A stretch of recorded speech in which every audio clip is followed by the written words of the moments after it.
Greetings, greetings, family. Sister Shanice in the house. We are live. Welcome, welcome to another Sister Shanice show. As always, we've got a great show lined up for you. I'm expecting it to be a fantastic, bombastic show indeed. And so, as you come through the house, do just let me know that you're there. Let me know where in the world you are viewing me from. It's going to be a very eventful and maybe to some extent unpredictable show today. Got some great guests lined up for you. And I think they must be doing some last minute preparations because they're not quite backstage yet, but I'm sure they will be coming. If not, don't worry. We will certainly have a great show indeed. So come on through the door, family. I want to rise you up, each and every one of you. I hope that you have been having an absolutely fantastic day today. Certainly hope that all your plans and the goals that you have set for yourself are all being accomplished one after the other. Certainly hope that you've laid down a plan, that you've laid down, what you want to achieve by the end of the strong or week, as some may say. You've set out what you want to achieve by the end of the month, by the end of the year, and that you have worked out the steps to get there as well, because we are a phenomenal people. Our history is wonderful. It's packed with greatness. If we listen to the mainstream, we will think that our history starts with slavery, but it sure doesn't. It goes back to the Stone Ages or even before. We are the original people of this planet. We are humanity itself. And, I'm delighted to have this beautiful pigmented skin. I am delighted, to be an African because wow, it means that I'm 100% human. And what could be better than that? So rising up, all the family as you come through the door. I see we've got Sister Verna in the house, watching from the UK. Rise up, Sister Verna from Phenomenal Women.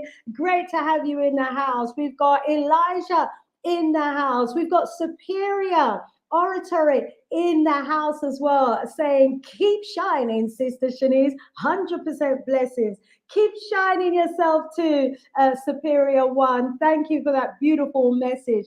And so family, let me know that you're in the house. Drop me a message in the chat.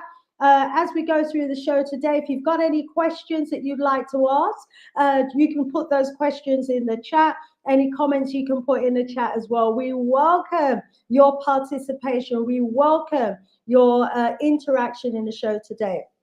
Right, family, earlier on my radio show today, I actually got a phone call from a very concerned parent whose daughter is missing.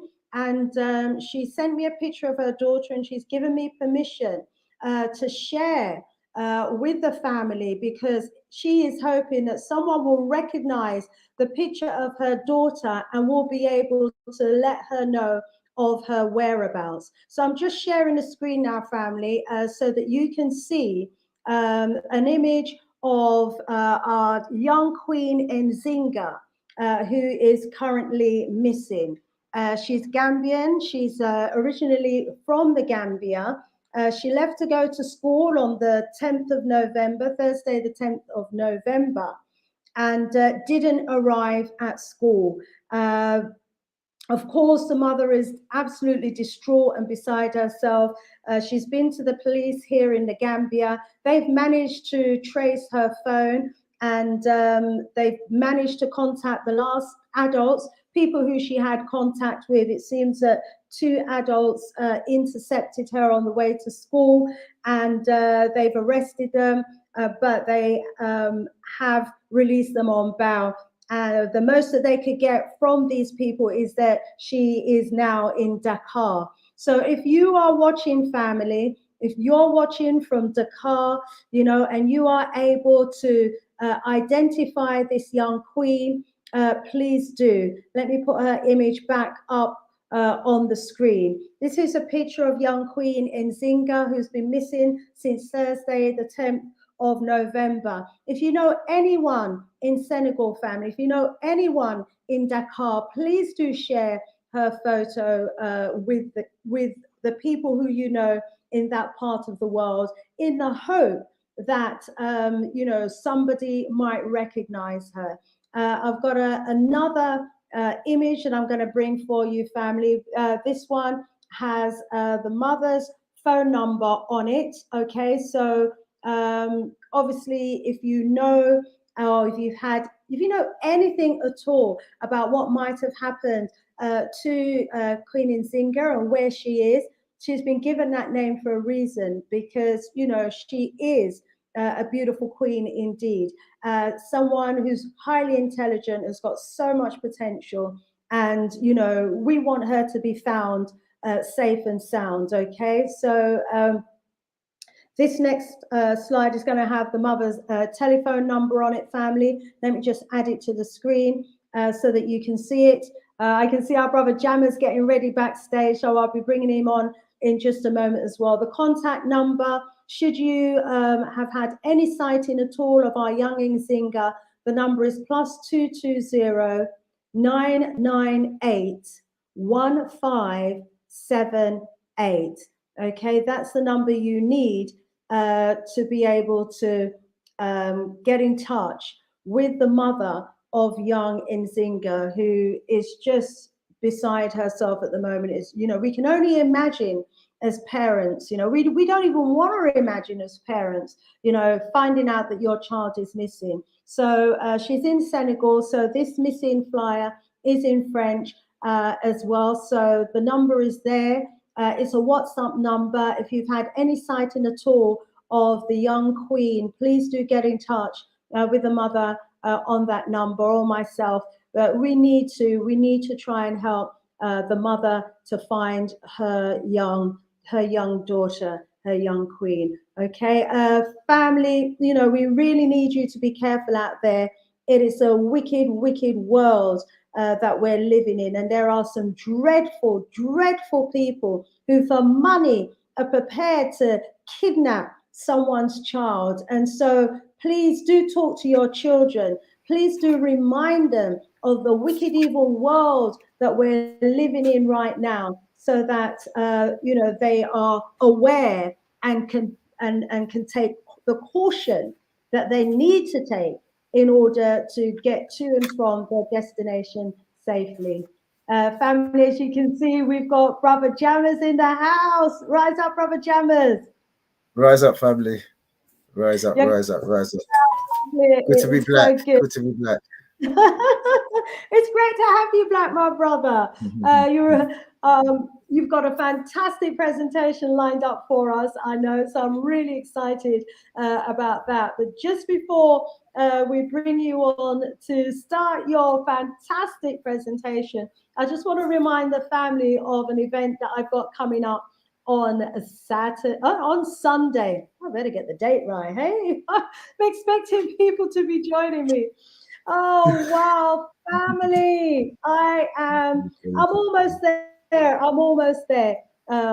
This Sunday is going to be the launch of my long-awaited for book, and let me get the invitation up on the screen for you.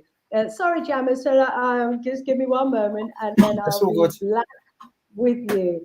Okay, fantastic. So where are you, presentation? I had you up behind you. Okay, let's go back in here. So yeah, this coming this coming Sunday, 2 p.m. London time, 2 p.m. London time. You are invited to join me and my guests in celebration of the fact that my book is coming out. Finally, I've been talking about, these books that I'm writing, and one of them is actually now available on Amazon, and you're going to be finding out all about it this coming Sunday, 2 p.m. So do join me live. It'd be wonderful, absolutely awesome to have you in the house. And let me get one of the posters. Let's see. It's a book launch event. You can actually get your ticket via, Jammers, there's a problem with the screen there. You can actually get your ticket via Eventbrite. So, yeah, make sure if you haven't already booked that you do so. Over 100 tickets have already gone. So if you want to get the link to join me in celebration on my book launch event, then please do make sure that you get the link for that invite. Okay, let me just quickly share screen now that I've found it. Come on now. Let's go over to window and share. Here we go. Here's the flyer.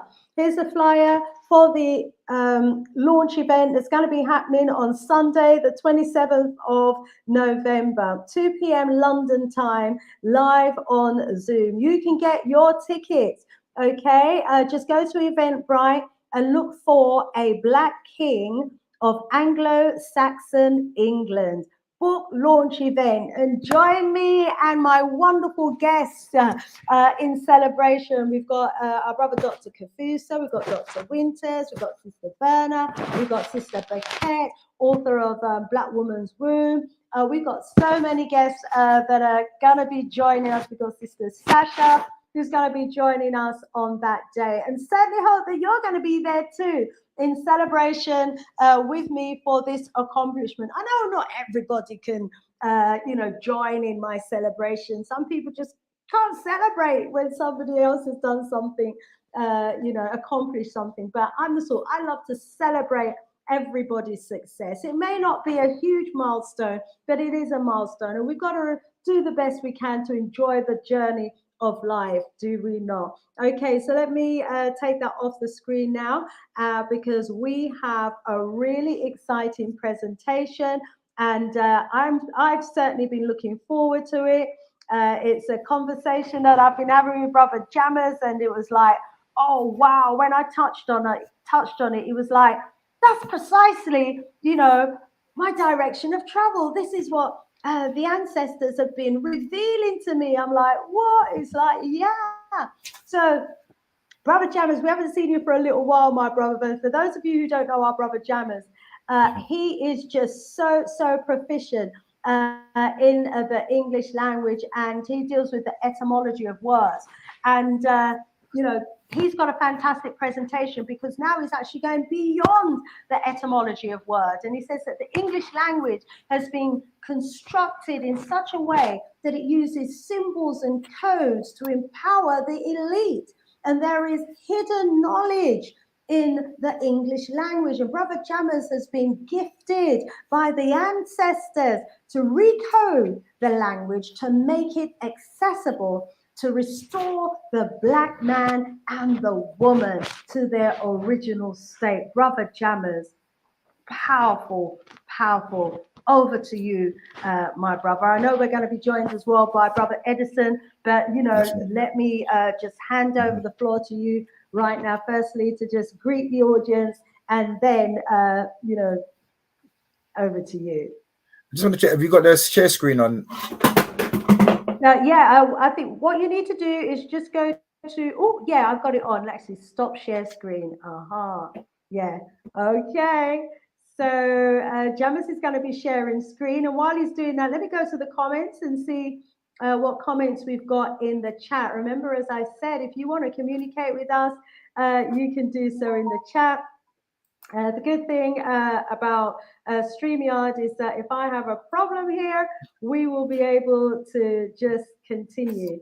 Alrighty, so if I have any challenges regarding my internet connection, Brother Jammers, just keep it moving. Okay. Right, I still can't see the share screen. Oh, yeah, look for present. Yes. I'm using StreamYard, so yeah, they call it present rather than share screen. All right, so we're going to rise up. Hey, we've got Sister Afrijamo in the house. Rise up, Sister Afrijamo. She said, just got your book launch ticket on Eventbrite, Sister Shanice. Yeah, so we've got Sister Afrijamo in the house. Sister Verna saying, congratulations on the launch of your long-awaited book. Thank you so much, Sister Berna. Thank you so much. Sister Afajama, greetings, Sister Shanice and Brother Jammers. Good to see you both in the house. Greetings also to my real African brothers and sisters in the chat, watching from Ghana. Also, we've got Ghana in the house. Brother Kimani's in the house. We've got someone with X's in the house who I think needs to leave the house, to be honest. Let's do that. Sister Yvonne is in the house.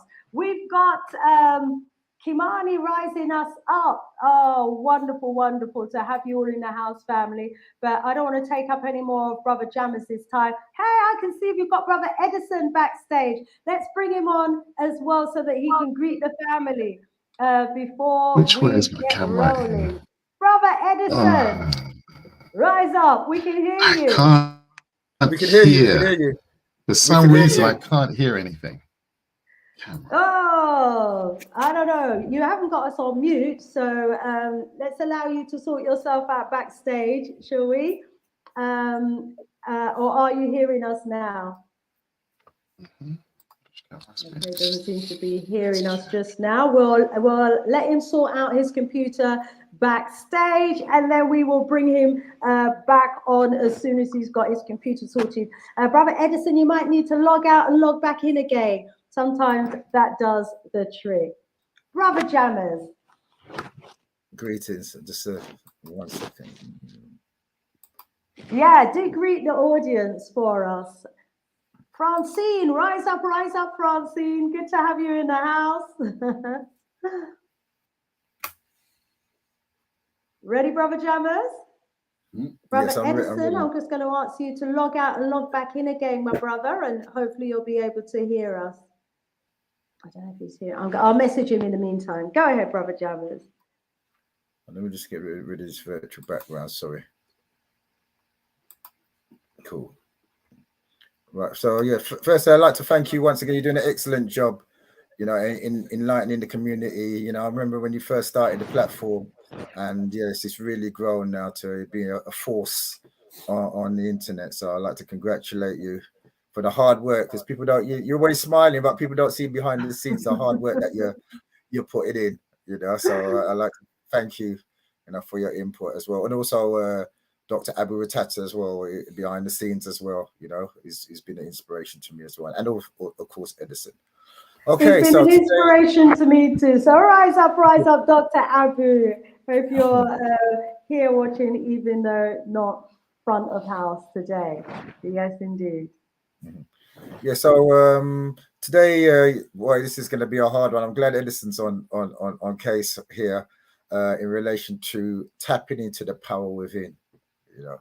So without further ado, I'll start this presentation. Can you hear me? Can hear you we're loud. Hearing you. Are you hearing us, Brother Edison? You can hear me.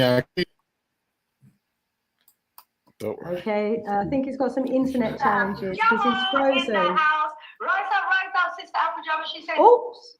I think he's listening to us through YouTube. Okay, Brother Jammers, let's get the show going. Yeah, can you first, can you see this? Can you see my screen? Yeah, we can now. Right. Okay. Cool. Just right. So the first. Can you see me as well, or you can just see the screen? Yeah, I can see you as well. Okay, great. Yeah, it's not on full screen yet. It's just on. I can see all your slides down the left-hand side. So it's not on slideshow. It's not on slideshow. Okay, let me just see. Okay, come out. Let's try and add back Edison as well. Sorry, folks, I can't hear. That's all right. Just click slideshow. Maybe it's me. Stop thing. It might be. Speakers are on. What's this? Okay. Settings. Okay, we're just waiting for Brother Jammers to get sorted there, and we can hear our Brother Edison, even though he's not hearing us. Oh no. Brother Jammers, how comes we've lost your presentation? Yeah, that's cool. You can't see the presentation, no? No, it's gone. That's cool. It's been removed. Speaker. Okay, Let me just see. speakers. Default. Let's put our brother on mute while he. Can you see it now? No, you'll have to go to present again and share screen again. Right, okay. And in the meantime, I will go over to the chat and find out how everyone is. Afrojamo is saying, please like, share this video. As usual, they are lying about the numbers of likes. Oh, they do that every strong. You know, after the end of the show, I can go into statistics and find out, you know, how many people are actually watching or have watched. And it's usually around 300 or so, just over 300. But that's never reflected in the numbers that I see on the screen. So yeah, I've been keeping a tag on it for some months now. So don't watch the figures, you know what I'm saying. Brother Edison, are you hearing us now? I am indeed. I am Hey, indeed. a A lot of frustration there. I'm sorry. I'm so sorry about that. Welcome. Thank you very much. Thank you. We are just about to start the presentation. Mm-hmm. So let me allow Jammers to click. Yeah, there we are. You can see it. Can you see it full screen now? Yes, we can. Brother Jammers, would you like Brother Edison to just introduce himself? Yes, Edison. Yeah, no problem. Right, Okay. Brother Edison, welcome. Please introduce yourself. Thank you. To all that don't know me, my name is Edison Ekbanji. I run a company called Ancestral Essence, where we've effectively over the last 10 years trying to reintroduce the African spirituality into the common populace. You know, there's obviously a lot of myths and ideas of what this thing is and the beauty of what it is and the intelligence and the incorporation of everyone into the sciences that we have. We've been trying to reintroduce that slowly but surely into the minds of our people and of everyone, to be fair. So yes, I'm looking forward to today. When Jammers told me about the power of within, is something which, again, you know, is spoken of in almost religious and mythical terms, not realizing it's a practical, everyday thing that all of us have the capacity to do and use every single day in our own particular life. So it's really just bringing back the stuff of the past into the future, so everyone has access to their real power and no longer operating in hope and prayer all the time. Yeah, that doesn't get you anywhere other than letting you have to more hope and pray. And we've been hoping and praying for centuries. So yeah, we need more power. Oh, excuse me, Brother Jammers, we've lost your presentation again. What happened? That's right. I was letting Edison speak, so I didn't want to distract people. So I'm just going to start with tapping within the power within. Edison's going to, because Edison's a specialist in the power within. So I'm just going to start with the barrier. The reason why we can't communicate with our own intelligence, our own internal self, is because the barrier that's been put on in front of us is the very word itself. Because the communication that you have is you think. So you're thinking and bringing on a word. So the very words that we're using is what's intercepting our ability to tap within our power within. So the presentation is entitled, let's see if I can get this right. Boom.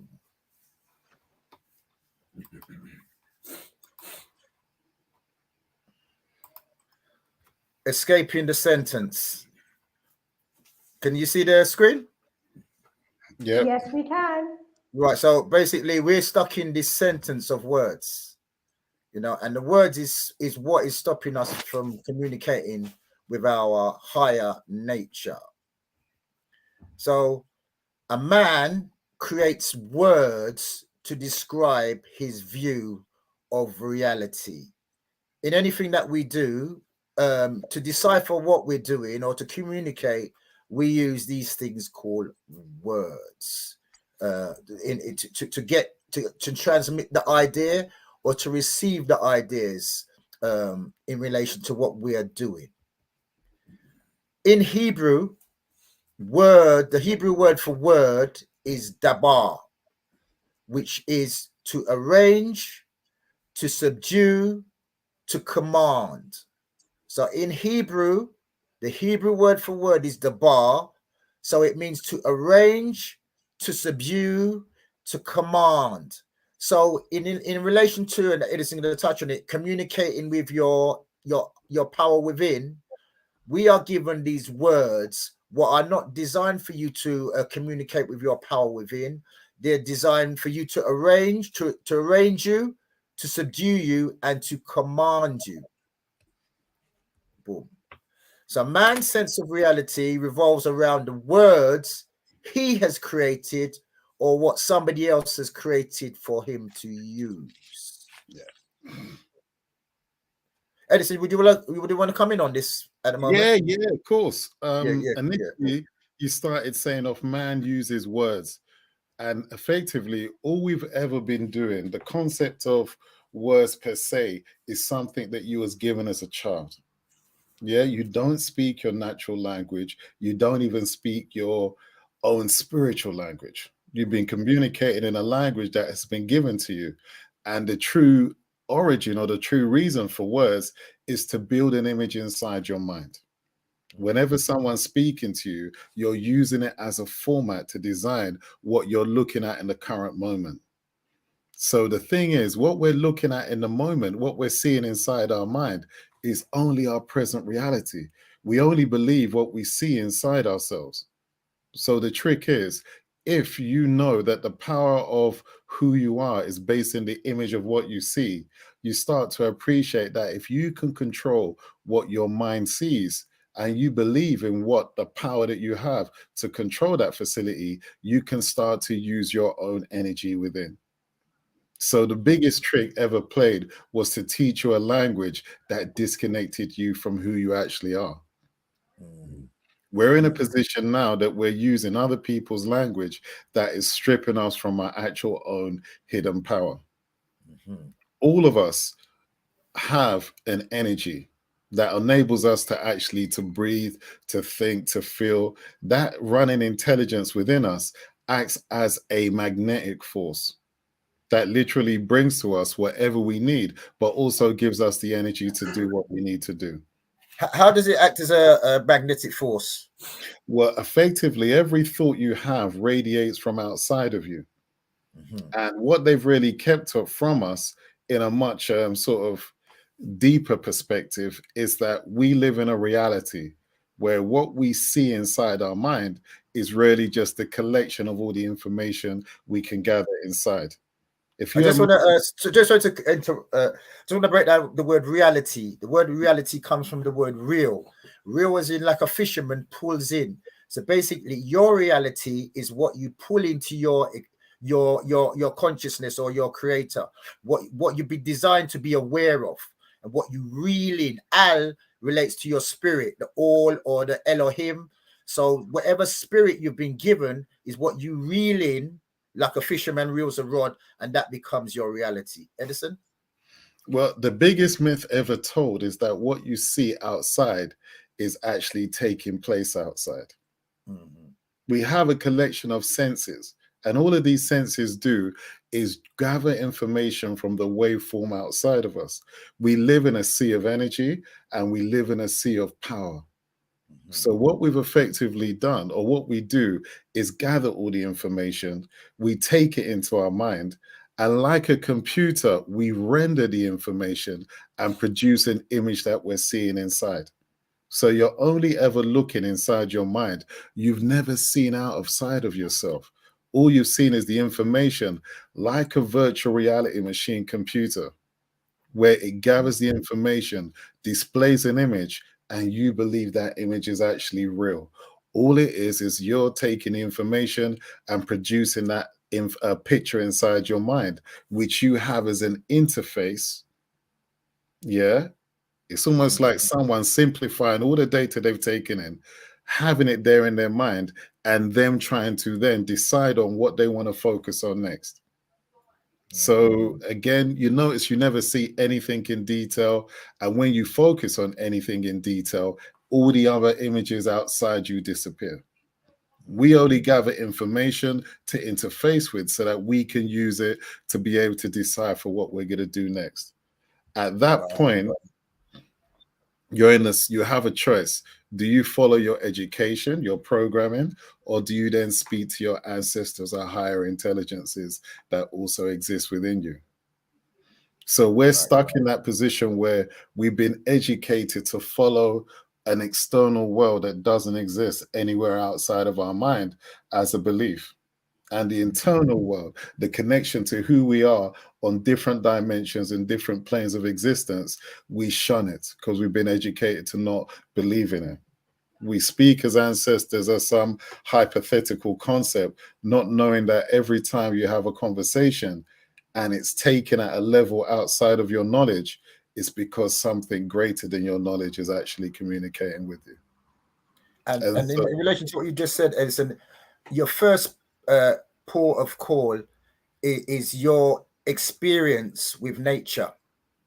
And with your experience with nature, you're activating your senses. Sensi means wisdom, your sense to see in wisdom, but not just with your eyes. Your sense to see, based on your first, and this is how you navigate, this is how you activate your intelligence with your interaction with nature. So your first so-called sense is your eye. Your eye relates to light, relates to the fire, it relates to fire. So everything you see comes from the fire of the sun.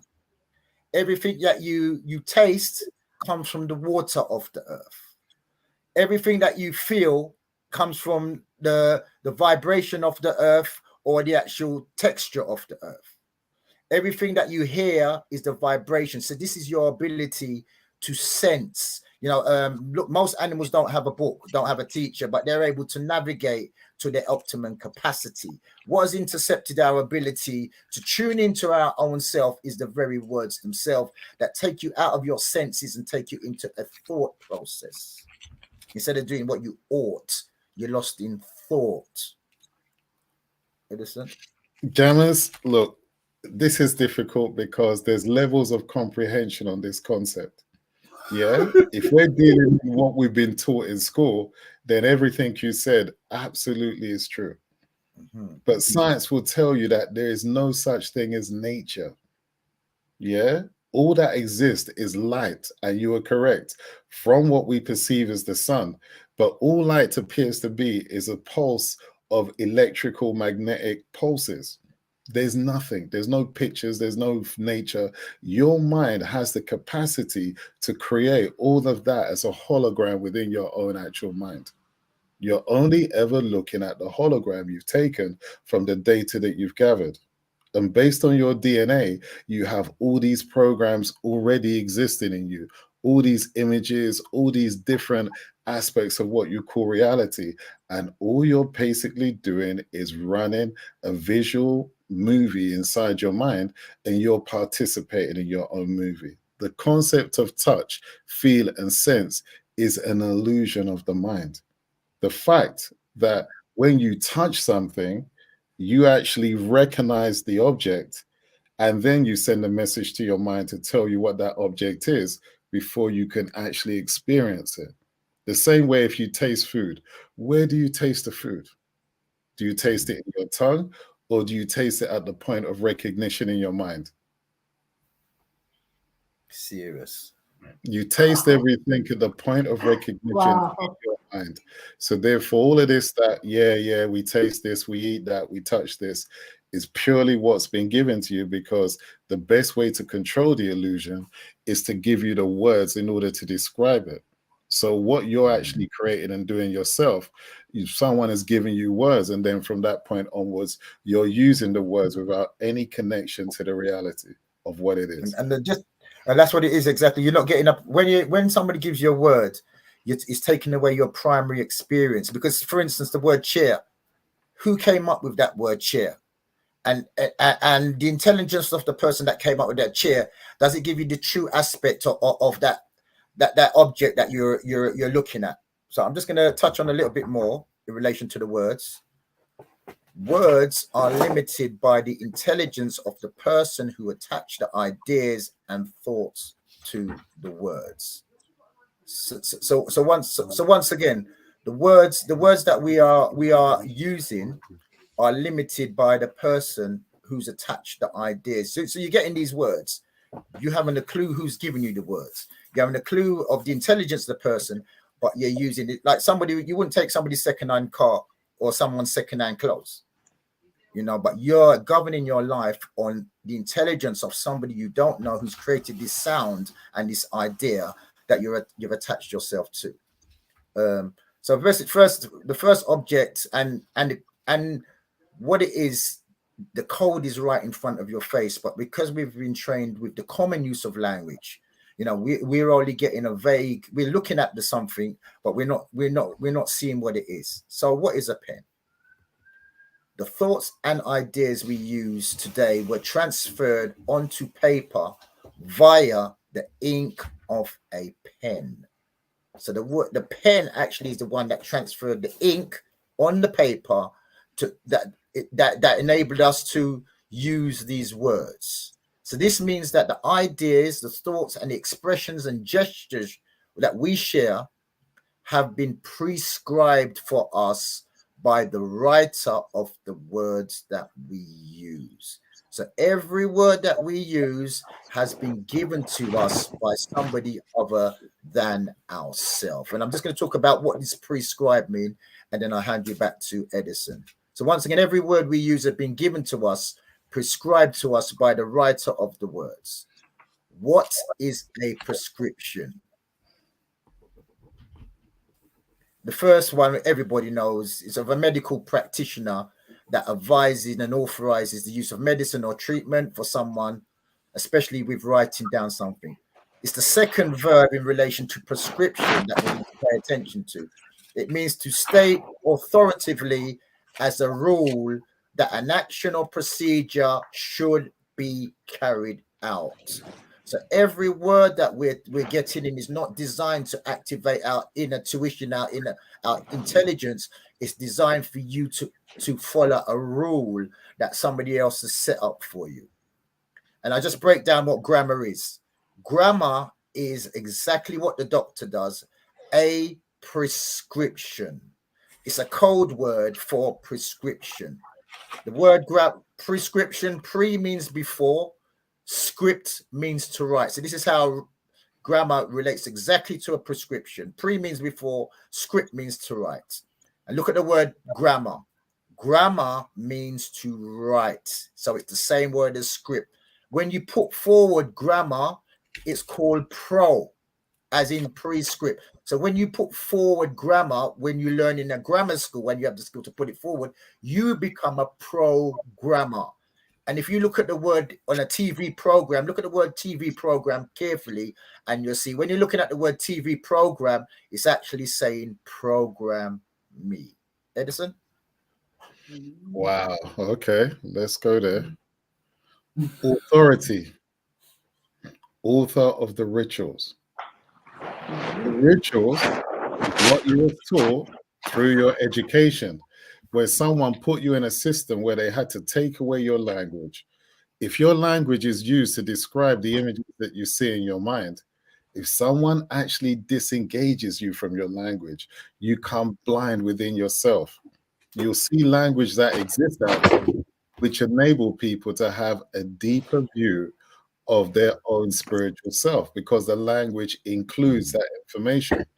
But when you have a language that is purely a labeling language, and one that effectively uses words to describe images that you use now in your mind to build your images in your mind, let's try and explain that better. Whenever, like I said, you're self-talking, you're self-building, you only work from the images that you see inside yourself. So effectively, whenever you're hearing something, the person isn't really hearing. The person, what they're really doing is they're logging into your mind. They're logging into the images that you're seeing, and they're trying to redirect those images. So now you see everything from their perception. And once you see something from someone else's perception, you then judge it and you create emotions based on what they've given you. So when someone owns the rituals by which you're deciding what's right or wrong, they don't need to internally enslave you or externally enslave you, because external doesn't exist. They have you playing out their reality in your mind. Your power has been then diverted from within yourself to serve their agendas. When someone gives you the concept of area, when someone gives you the concept of country, when someone gives you the concept of land, I say concepts because in honesty, you have no direct connection to them other than belief. You say I'm in a certain situation, but really where you are is in a certain energy field. And based on how well and how that strong that energy is, deciphers whether you can absorb it. And you can only absorb it and use it according to your mind and your beliefs on how powerful that land actually is. The most powerful place you're ever going to find is inside your own mind. If that is what is enabling you to have this existence, there's an energy running through you that you've lost control over. This energy now you've given to everyone and anyone who claims for some reason they've created some external excuse for you to give your power to. And Edison, I just want to, you could touch on the key element in relation to the power within.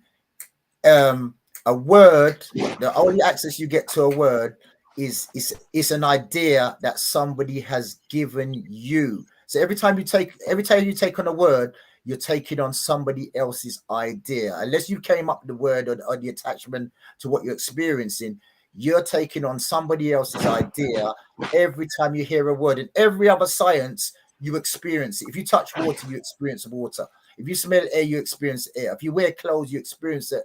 You experience the clothes. If you're in heat, you experience the heat. But a word is the only thing where it's given to you before you have a chance to have your own viewpoint.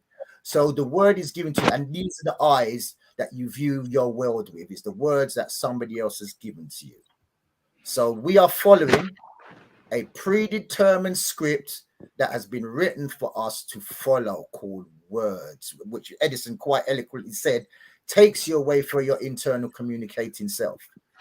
And if you're thinking from the ink of another man's pen, because the pen creates the ink, this leaves you inclined and gives you the inclination to align yourself, because the pen writes in a line along the lines that have been penned in. And a pen is a holding device like a pig's pen or a playpen. It also means punishment.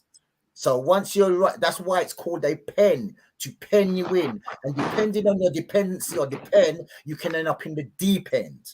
And because a ruler is used to create lines, as Edison said, the creator of the lines becomes your ruler, because what does a ruler do? It creates the lines. And so the author becomes your authority.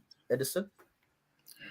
Unfortunately, language is just the program uploaded to design your mind when you became an adult. That's all it is. It's a computer code because it's used with a set of signals and instructions that teaches you or tells you what to develop when the words are uttered. So if someone, like I said, robs you from when you're young, they have then uploaded your mind to only design images in their language. So even in your own language, when you're trying to communicate, which is what we kind of push down the line, learn your own language, take control back of your own actual power. And then the most important thing that you ever have, which is your will. Your will is your mind's strength to be able to hold its own in the adversity of your environment.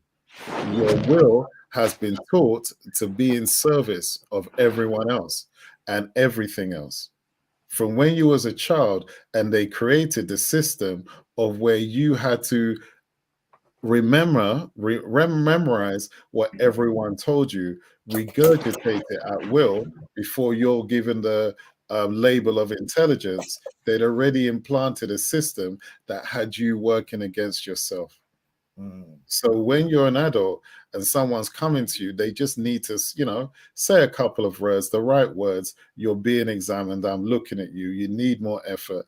And in that instance, you surrender your power to that individual or system, waiting for them to give you critique on whether you've arrived at what you're actually trying to do.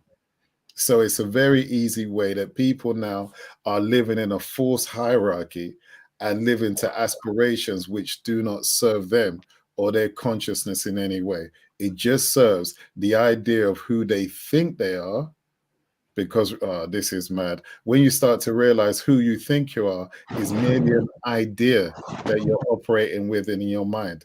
You're not what you think you are. You don't even look like what you think you are. What you're looking at right now is an illusion that you're basically perpetrated in your mind. If I Wow. asked you to close your eyes and say, what do you look like? You couldn't tell me.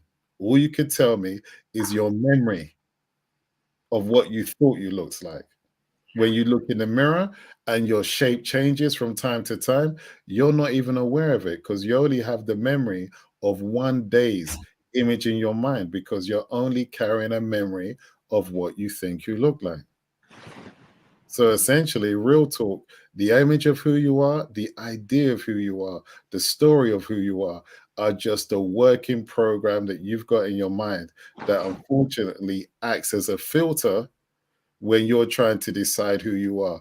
You're walking to someone and you're assuming that the memory that you saw in the morning is what they're seeing and what they're judging you and treating you on. You have no idea because you can't see yourself, because you're not seeing yourself. Your body is merely just an image that you're working with in your mind. It's not you. The fact that you can see through when you look at the world, you can't see your body, that's just carrying your consciousness. There's a lot more because you start getting into your mind. Your brain is just like a VR machine that's allowing you to create a virtual reality within your box, within your skull that you're looking at. There's so much. They've so uneducated us. We're still praying and hoping and waiting for someone to come and save us. And literally, you're waiting for yourself. There's no one coming, because these are stories created to tantalize you as a child and be able to draw your resources from you because you were unaware of who you actually were. And The Edison, fact, go ahead. sorry, and that's why it's called his story. A man has given you a story, and that's how your perception of where you are in this world. A world is something that spins around. So a story is facts and fiction put together. So basically, you've been given a story, that you put into storage, especially if it's trauma. You're storing rage into the storage, and then your perception of reality, you restore the story that somebody has given you to play that story back to them, and then you're stuck in the story that somebody has given you. 100%, 100%. In honesty, where are you all now? You perceive that you're in the labels of the places and spaces that you are. But the truth is, you're in somebody else's mind. But Edison, worse than that, Edison, you think you're the label itself. You think you're a piece of land, an astrology sign, a behavior, or ability. This is how we are governing ourselves based on, as you said, the label, which lays down your ability to be able, and could be a liability if they're lying about your ability. You're stuck on that word. You're both just blowing my mind over here. I'm just listening intently, and when we get to the point where we can ask questions, I'll be asking some questions. But my mind has just been blown. Wow. No worries. Jammers, can I elaborate on that? When I said that you're actually here. Elaborate. Can be real to you. We're in a lab, so elaborate.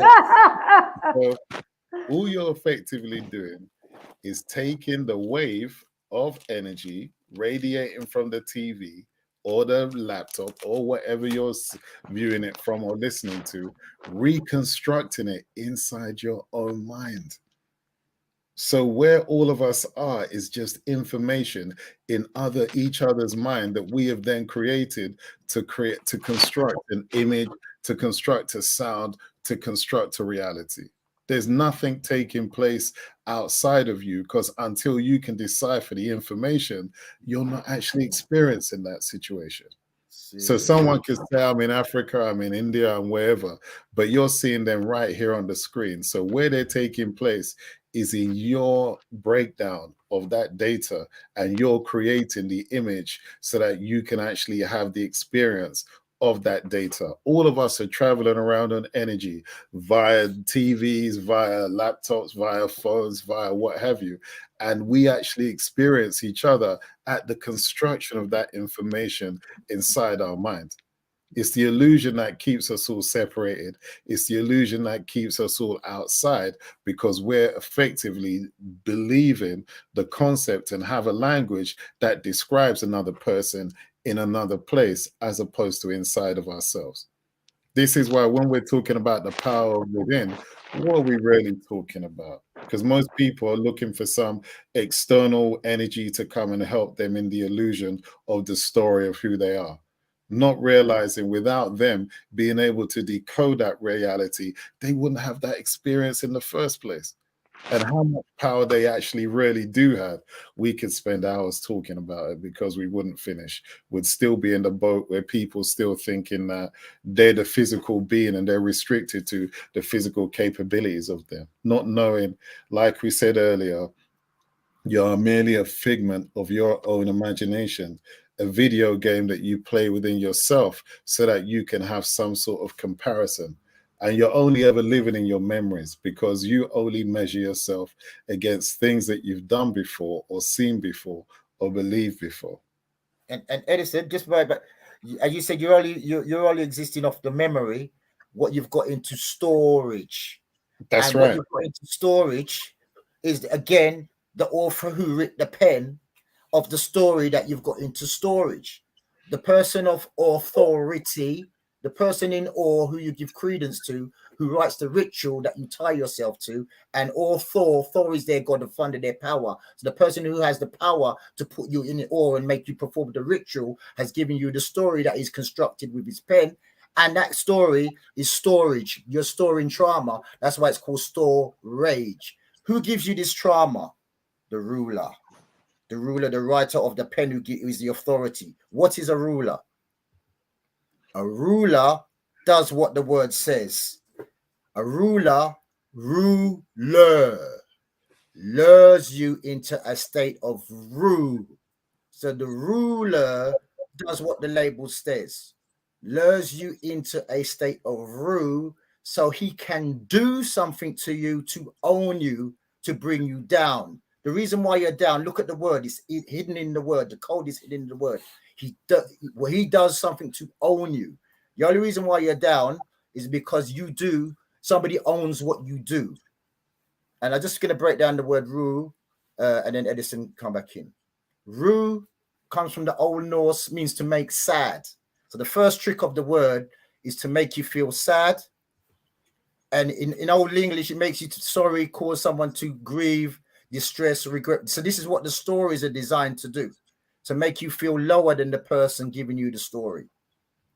So you're storing the trauma, you're storing the rage, and all you can do is restore the rage that you've been given. And then lure means to it comes from the old word to attract to all, but it also means to entice or tempt you. So it's done in a way that is to hold you in a way. So it's done in a way that draws you to it. So law means to draw you to it, to make you hold what is given to you in your mind. So basically, you've been lured in so someone can enter and hold your mind. Enter, another word for hold is tain, as in retain, container, and then ment stands for mental. So entertainment is the device to lure you into a state of rule. Edison? The hardest part is people are still actually believing that they have a choice in this thing. The thing is, the old saying is kill it before it grows. Get the child to be full, how do you say, have the program of the illusion of the matrix uploaded into someone's mind. So they design their reality from that concept. The luring, again, is them who are, have basically need to do that now through the media to capture your imagination, to keep repeating certain concepts to you, to have you fall under certain labels, which are program holders, which are essentially have you behaving according to the label that you choose to follow. Sorry, Edison, you slipped a word in there, and the word is it. Capture your imagination. Capture your imagination. Sorry, carry on, Edison. The thing is, the imagination is where you really live. We only take information to create the movie that we call our lives. No one can decide what you create in your mind. All they can do is encourage you. From a child, they basically programmed you when you don't use your language to develop their pictures in your mind, to work under their restrictions in your mind. So, and they stole the concept of religion. So you externalized your own creative power out of your mind and put it into a story that you now have to pray to. If all you're ever creating is a picture in your mind, who are you praying to? There's the old saying, God doesn't, religion needs followers and God needs a believer. And if a God doesn't control time, because time is man-made, not God-made, how is there any God that can control your future? No, God made your future. Man made the concept of time. The future is a man-made concept. The past is just you in the collection of your memories, and your future is memories that you hope to experience in a later time, but they're still in your past. Your future has never been under the control of any God because no God created time. Your future has always been in the hands of yourself, because the future is only future images that you're going to see later on down in the experience of the movie that you're running through yourself. So we're stuck in a paradigm where you're trying to fix what isn't broken. You're giving your power to concepts and things don't exist. Because an authority is just a program that you've adopted, you've accepted, and now you control yourself under. And that's why it's you said time inside the word. The code term is timey. So once you're going in the time, it means timey. And if you notice on the word clock, can you see the lock in the word clock? And everywhere your hands move in the clock, everywhere your hands move in the clock, they're not yours. They're ours. Hours. The hands in the clock are ours, not yours. 100%. And the next thing, and then that's why they call it information, because you're moving in the form of the sensation that I've given you to perform in, and a form means something that's fixed, not flexible. Edison? Jammers, it's a tough one because, like I said, it's the level of what you've been given. So if you actually believe that what someone says is you, then you're in a situation where, like you said, you've taken information and now you've basically written a program or a filter that you now, before you create for yourself, you use that information program to restrict what you can actually see. So if someone bombards you with enough information, they've blocked you from accessing yourself. You're only accessing to their details and now performing their rituals and their mindset. The thing is, stop giving them power. Because all they want you to do is speak about them, dream about them, believe that you got no power. So you actually render yourself inactive, inert to actually fight against all these things. You're now stuck in a position where you're asking for permission to experience yourself. Can you imagine how stupid that is? But because we're using language that doesn't allow us to express ourselves in any way, we're talking from fear, not from power. And your fear is stunting your own ability to attract what you actually want to experience in life, because fear is the most weakenest bargaining chip. If someone comes to you in a state of fear, are you likely to actually follow what they say or even give them what they want?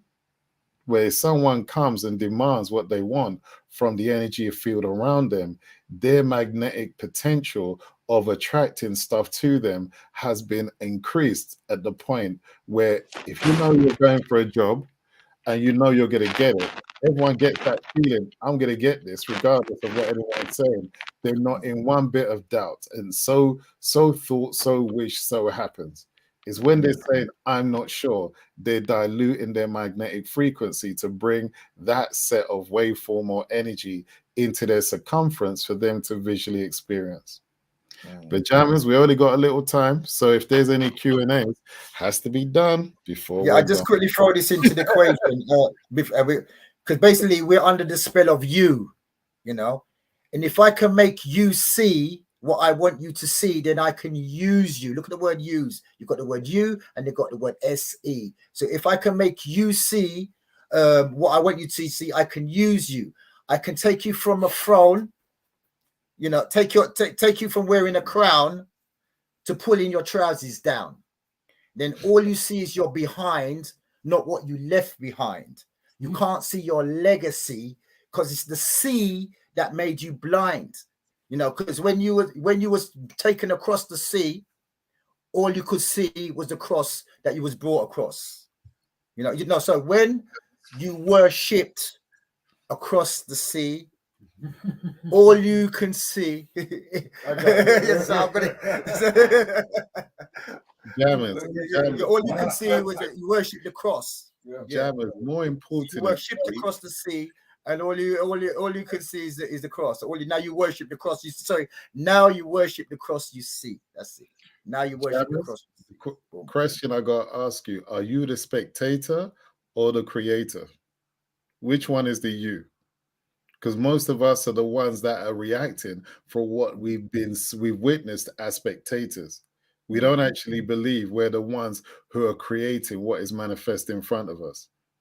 And because of that, we're constantly in a state where we're asking someone or complaining about something because you don't believe you have the power.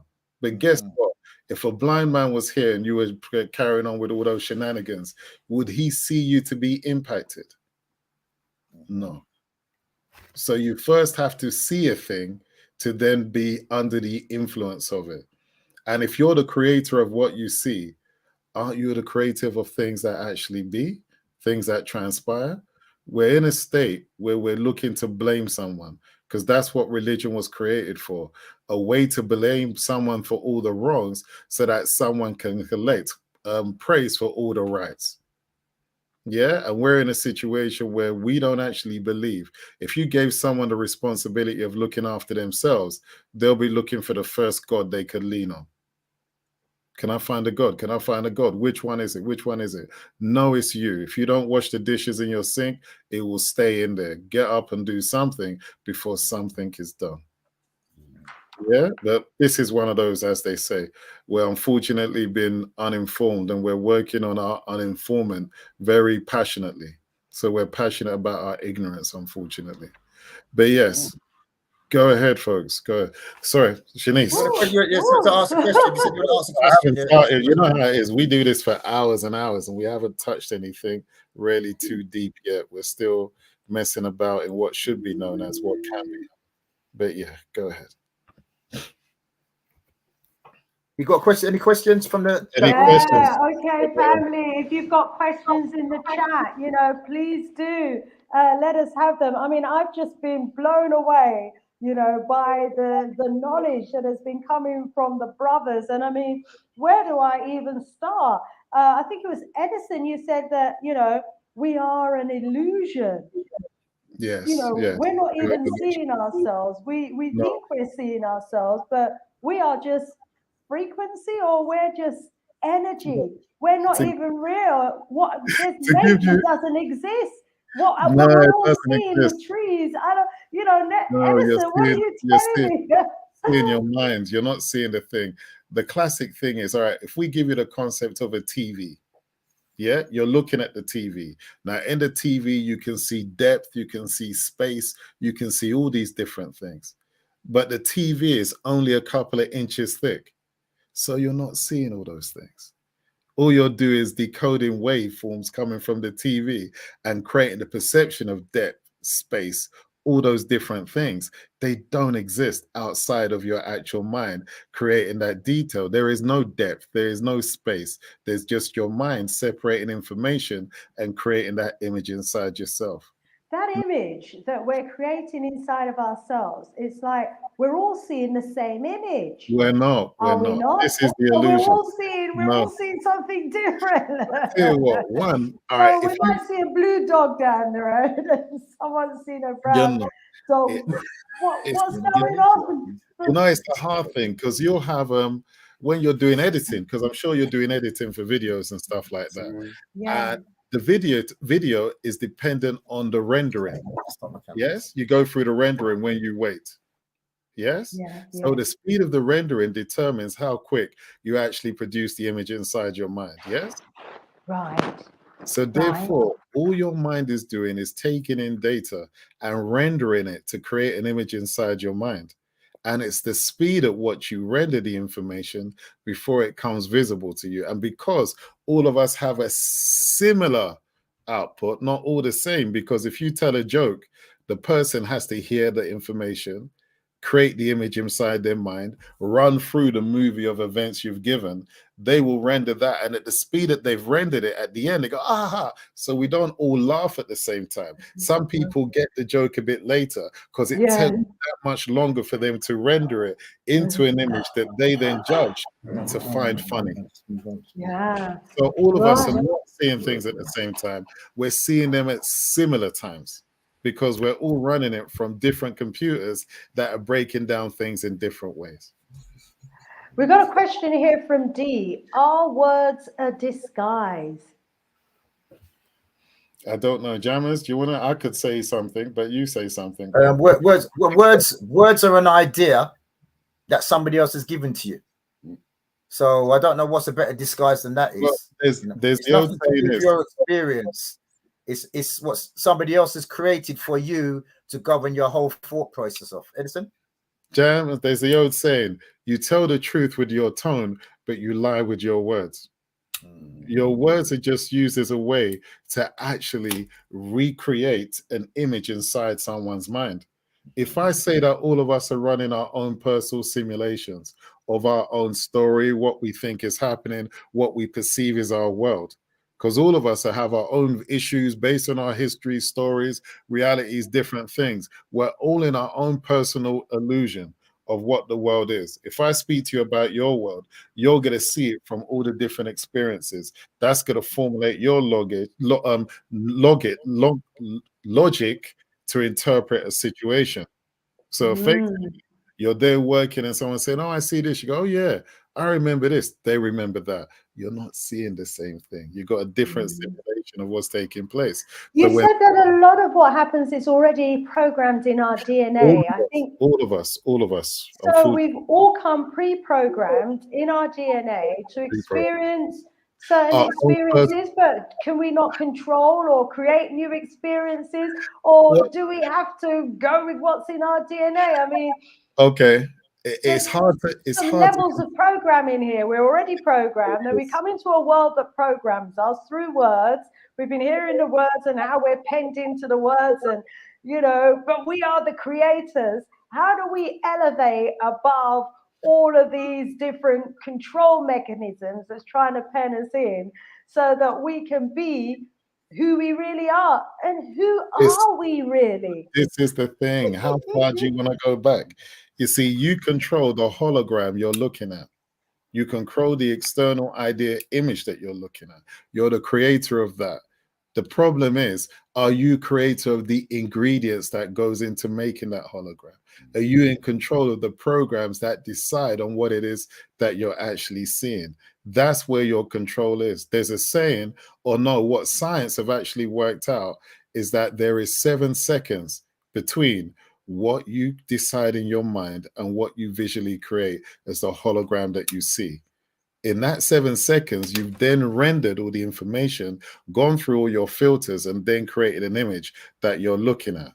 So you've decided on something before you've decided what picture you're going to create. You're the creator of the picture, you're creator of everything else, but you don't have control of that aspect anymore. Now you're just reacting to what you've seen because everyone has uploaded all their programs into you, so that now you're there deciding, what is that? I'm confused. What is this? Is it this? Is it that? Is it that label? Is it this label? And the actual aspect of you hearing from your ancestral or divine self has been blocked out by saying, oh no, this is the label. And then you spun off in the direction of the program of what you believe that is. And you're using your memory as the platform for you to retrieve all that information. But you have other memories, bigger memories outside in other dimensions that you can access as well. But you have to let go of the idea of who you think you are, so you can be what you really are, which is intelligence, energy expanding across millions of years. But unfortunately, you're restricted to the idea of the X amount of years you've lived in this storyline that has decided what time is, and that's how you're measuring yourself from. Wow, wow. Let's bring in some questions from the chat, shall we? Brother Imhotep, rise up, says, we are made up of energy. Energy comes up in different shapes and forms. Everything is made up of energy. As energy, we can communicate telepathically without using words. I wonder if, Brother Jammers, you can elaborate a bit on energy for us. Right. Well, when you have a polar bear and a tropical bear, the polar bear does everything in the reverse of the tropical bear. When you come from a place of abundance, you do opposite in the place of someone who's come from scarcity. So the first step of breaking the actual spell of the words is to reverse the words themselves.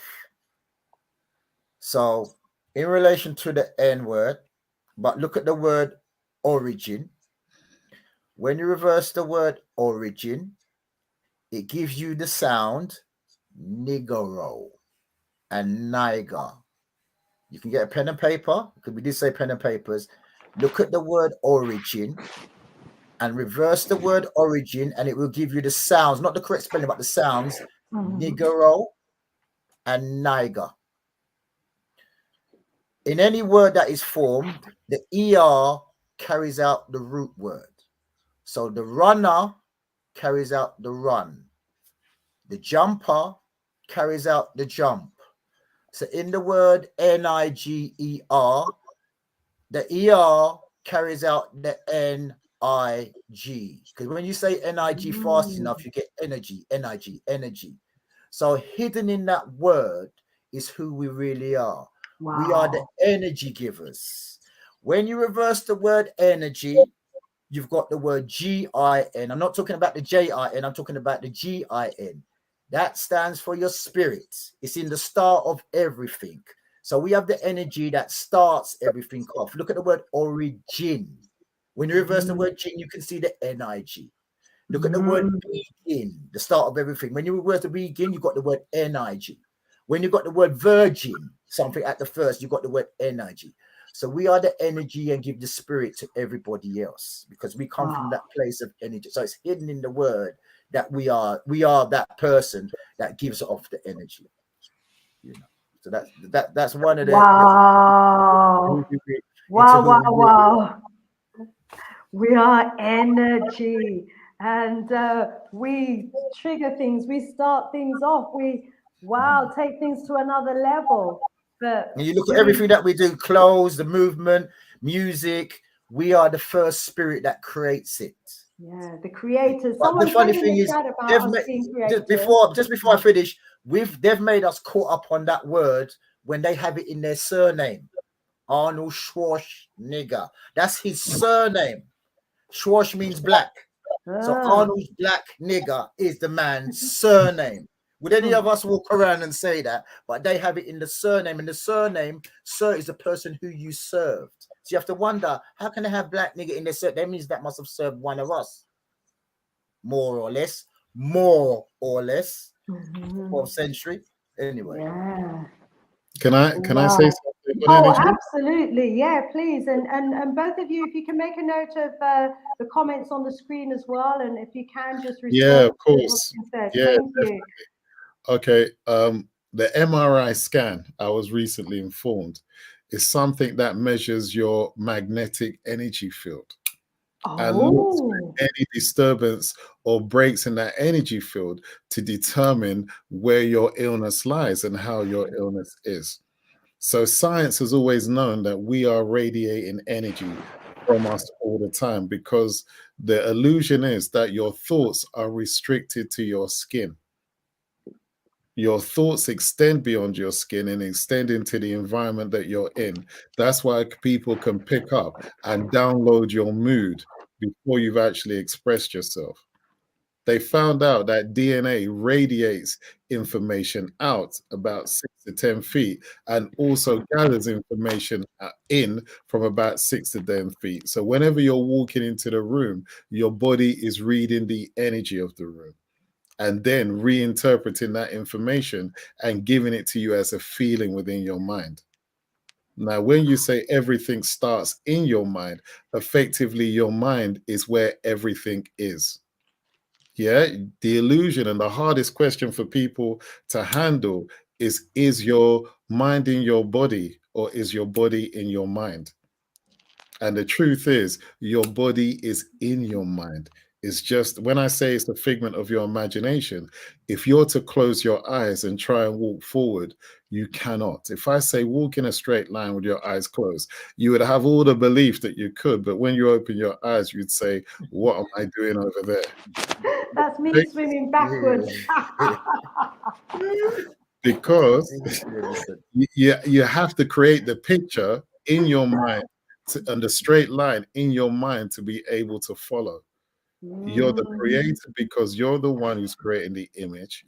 You're the one, and again, this is for something of another thing that is effectively, yeah, how have they worked that in science? Because they actually have the sciences of, they've worked out different machines, yeah, that now operate from thought, that they've been able to decode your actual waveform, because everything, the secret is waveform.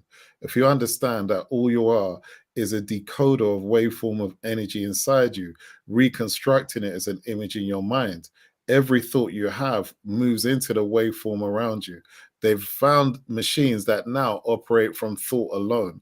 They're not perfect yet, but they're working on it so that people with mobility problems can start to think, to be able to move machines with just thought.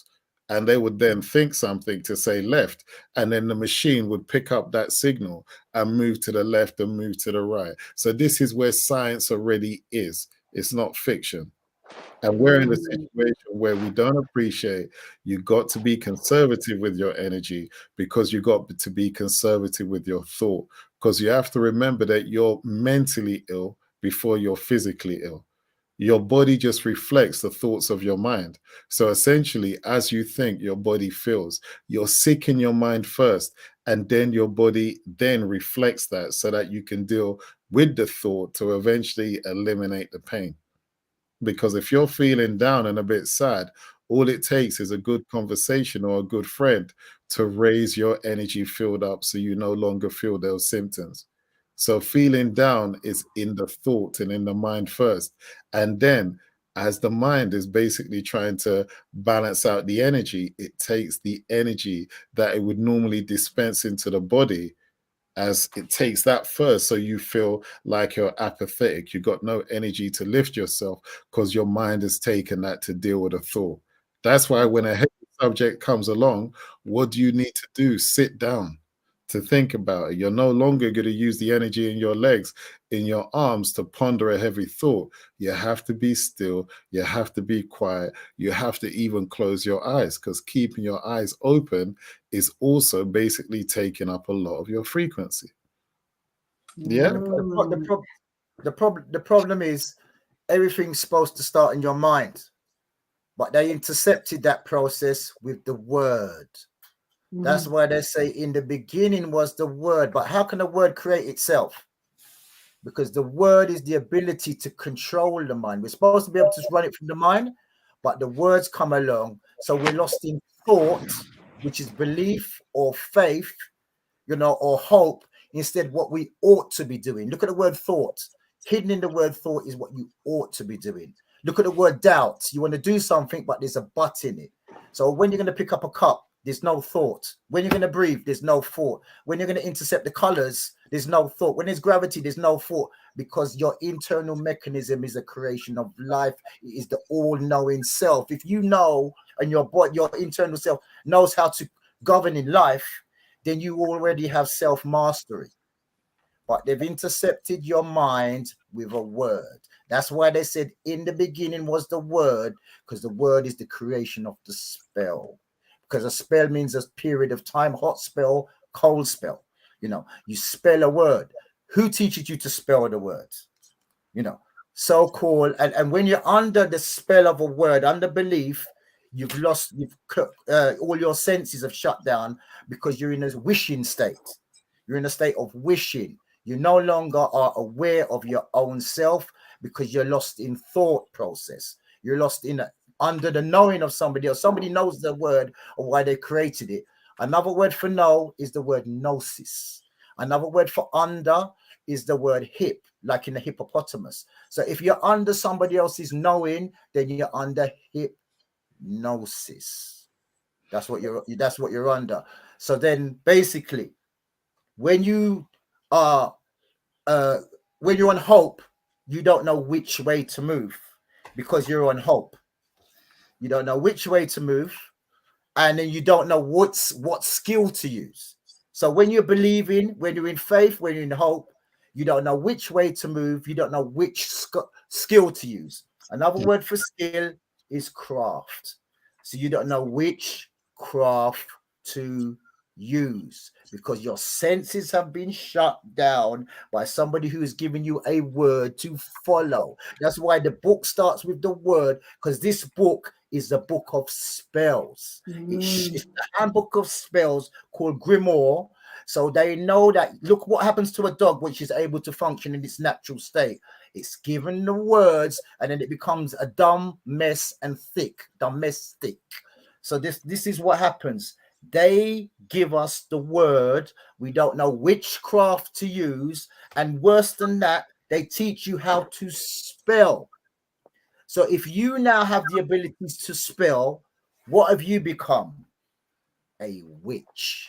So we have become a race of witches, because we don't know the word, but we can spell the word, and we could to move under something that we don't know. Once again, if you move under something, it's called hip, as in hippopotamus. Another word for knowing is gnosis. We've also become under hypnosis by our ability to spell, and we don't know which craft to use. Edison? Quickly, because I have to rock and roll in a sec, folks. But yeah, I'll just piggyback on what you said, as in which spell and the word and all that kind of thing. Because we're still arguing language, which is great, because we're still using terms that we necessarily, and thankfully you jammers are there to break down certain concepts, but we're still using programs which we don't actually understand their origins, and we don't understand the language of the people that created those terms. A language has to come from somewhere. A sound comes from a person's being. Whose original language are you communicating in? And you wonder why your body is averse to the language you're speaking. When you start speaking a language of your ancestors, you feel a vibration taking place inside you. Now, it's one of those things where a gentleman there mentioned about everything comes from your spirit and everything comes from your car. We're in a situation where we're very good at saying words, but what do those words actually mean? And where's the energy? Because there's a point where words don't cut it. Everyone's just repeating words with a potential understanding of what that word actually means. Where when you actually know how to break down your essence, your spirit, yourself, you can communicate as into how that works and how you use that energy. At the moment, we're just speaking about the niceties of it, because we're still speaking of the language. We're not speaking of how you use your energy. First, you have to let go of the language. Then you take on your own language. then when you take on your own language, you're actually moving your energy from your spirit, which is pure life force. It's not just for communication. It's supposed to alter the waveform in front of you so that you experience different realities. We are really in a place where right now, in using someone's language, we're restricted to their energy and their potential. Whereas when you're speaking in your own language, you manipulate the waveform in front of you to create different kinds of manifestations. You have thousands. Go ahead.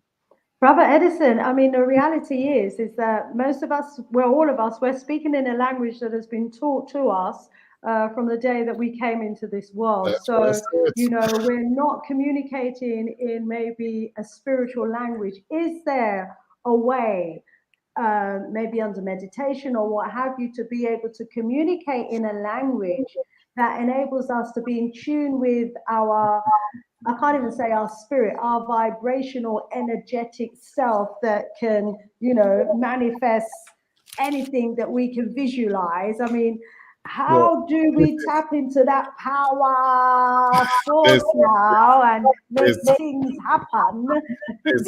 there's people with you where you are now in Gambia that have been on courses that I've been on that have the capacity to do such things. I don't need to name them because they know who they are, to be fair. But yes, this is quite a simple process where you can actually access your own language that obviously you use to communicate within your own body. Your body was not made in English. So therefore, if you want to move your arm, it's not an English word. You're gonna say move my arm in my mind, but there's gonna be delay as your mind then translate it into the language that actually moves your arm. So you have all the language there. No one can teach you the language. All they can do is remember that you have it, and you suppress it because you believe that they have managed to tell you that you're the fool and they're the wise one, and you actually believe it over time. So everything is there. It's just a process, and we know these processes, and we've been doing them for years. That's why, again, through speaking our own languages, other parts of our mind and your body are open up to you, because you then effectively are no longer operating in someone's limited concepts. You're now operating in the totality of what you can do. And so with this there, that's why I said we're just breaking water, breaking bread at the minute. We're not getting into no proper food yet. But in honesty, this is how bad it's happened with us, that we've already been brought up, like you said. What is the information that we have been given? Yeah, but I have to go. Jammers, that one on numerology. Yeah, I'm gonna let you deal with that. I'm a words man, not a numbers man. But anyway, No, that's what I'm saying. Edison, it's I'm been an gonna have to absolute go. honor. It just hasn't, there hasn't been enough time. It would be great if we could have you back. You know, the requests are already being made in the chat. So No do let me worries. know when you've got some time. We need Brother Jammers and Brother Edison back to go deeper. I'm going to let all of you carry on, unfortunately. Or fortunately, please, Sister Shanice, put my details of ancestralessence.com in the chat, or so Have you people put can. it in the private so that I can copy it over? Don't worry, Jammers, you can let her know, please. I ask. Yeah, Yeah, ancestralessence.com. or So WhatsApp it to me, and I I will will. do. So that people, if they want to find me, they can find me there Yeah. or on the website. And then essentially, when we're doing such things in the future, everyone can be part of that. And I'll come on and explain it more another time. Everyone, thank you very much for being patient with me. Sorry for being late at the beginning. Jammers, will be in touch very soon, as always. Everyone, take care and have a great night. You take care too. I had 101 questions for you. I'm going to have to find you on by the link. So remember to WhatsApp it to me. Thank you so Definitely. much. All right then. Thank you. I don't know how Welcome. to log myself out, but Yeah. I'm Okay. gone. All right. Take care. Bye for Thank you. now. Now. Bye. One love. Wow, he's just dropped some bombs and then he's going. I mean, I've never heard some of what he says, Brother Jammers. Yeah, he's right. When he says that you look in the mirror and you only see yourself as you are, not how you were yesterday. Because, when you think about it, 10 years ago, I'd be looking in the mirror and I'll be looking at somebody who looks 10 years younger, presumably. And if I go back 20 years, 30 years, I would be looking in the mirror and I would be seeing an image and a reflection that I think is me. But is he saying it's not really me? It's an energy field, and that I'm just imagining what I'm seeing, and maybe what other people are seeing is not me, but what looks like me? I mean, wow, this is just incredible stuff. Brother Jammers, help us out here. Well, I was going to go to this known child question to the panel. What is your take on numerology? Numerology is the key, because the word numbers is a word. When you give an account of something, it's a word. So the original words were in its original state were not to bring people down or to make you think. It was all about predicting. It's all about calculation. You know, this is the key element in relation to words. Even just to give you an example, when you're gonna do your, if you've got a business and you're gonna put your business down, is put in voice. What's in your voice, you put it down on an invoice. So an accountant can count what you put in voice down. So in relation to everything that we do, words in their original state was action. Action is based on calculation. So this is where you're tapping into your inner self. The first thing you have to do is have a question. So to tap into your inner self, and it's all about numerology, it's all about calculation. To have a question. A quest is the journey that your eye is on. An ion is currency. So you're activating your magnetic and electrical pulses when you go into action on a quest. So whatever your eye is on initiates your energy. So what you currently see becomes your currency. It initiates your ability to start to calculate. Once you start to calculate, after you've assessed the information that you've gotten back for your question, then the next thing you have to do in relation to mathematics is to make a stake. You make a stake on what you claim to see, but they've tricked you out of doing that by saying it, by putting a negative, by saying it's a mistake. So, and then you shut you down, so you don't want to make no mistakes. But the first step in calculation is to stake your claim by making a stake, and then you might be able to pick up what you staked down. So the first thing you have to do is start to make stakes on what you claim to see. You see, and what they've done is taken out the doing words in the language, run, jump, sit, and given you words of thought. So you're lost in thought instead of doing what you ought to be doing. So they've taken out the doing words, the run, jump, sit, and replaced it with what? Because the original state was verb, and the verb is action. It means an action, like in the word reverb. So the original words were words of the heart, where it was actually action. But now they've given you nouns, which are words to think about. Look at the word noun, and just as in the word no, put a K in front of it, and you see it pronounces the sound known. And the thing about it is you could know something, but you might not be able to do it now. So you're lost in the know because you can't do it now. And this is what they want to do. They want to take the doing out of it, the action out of it, the calculation, and put you in a state of no. And that state of no is gonna lead you to an edge. And when you're on the edge, you can't move. That's why it's called knowledge. The knowledge, what you know, has led you to an edge. That means you can't move. Just like a dog, you're waiting for the next word. Because they're words of knowing, not words of doing, words of belief, words of hope. And once again, if you're under what somebody else knows, then you're under hypnosis. So this is what the words have done to keep us on the page that we're in now. Boom. Wow. So my brother Jammers, you're saying that they've taken away the action words now. So we're not even instructing our children to do. We're not training them to be doers. We're training them to think And as you were saying that, Brother Jammers, I was thinking, wow, is that why we're going into this kind of virtual world now? This world where we're all in front of the computer, we're all in front of the television, and we're not doing, we're just watching and absorbing. Is that because what's going on? Mm-hmm. these people are not interested in developing life to its highest state.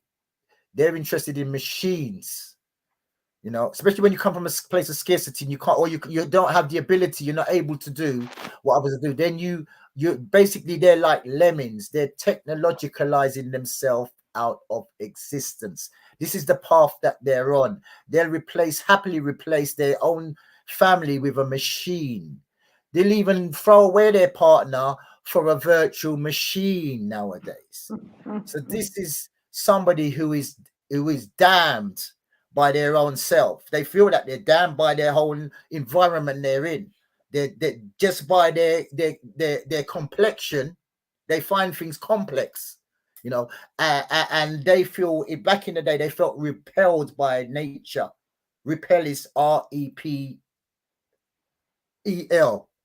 Yeah. So this is back in the day. They felt repelled by nature because they used to get a tanning when they came near nature, where other people were embellished by nature. Repel is REPEL. Once again, reverse the spell to break the spell. And what have you got, Sister Shanice? LEPER, a leper. See? Wow. So they saw themselves. I'm saying this is back, and they saw it as a curse. So this story is not about us. Lepers. There were lepers. This story is not who about were us. repelled by nature. Yeah, sorry. So the first man in their book, because remember, their history, we had a science system long before their book came into existence. So we didn't have no God, no devil, no Jesus. There was no J in the language. And in their book, their first man, what was his name? Well, they're Adam. Their first man, Adam. And inside the name is the character, because in back in the day, like Sitting Bull was the character. So inside the word of his name is the character, someone who was damned by his action. So and damn means when you're restricted by your action.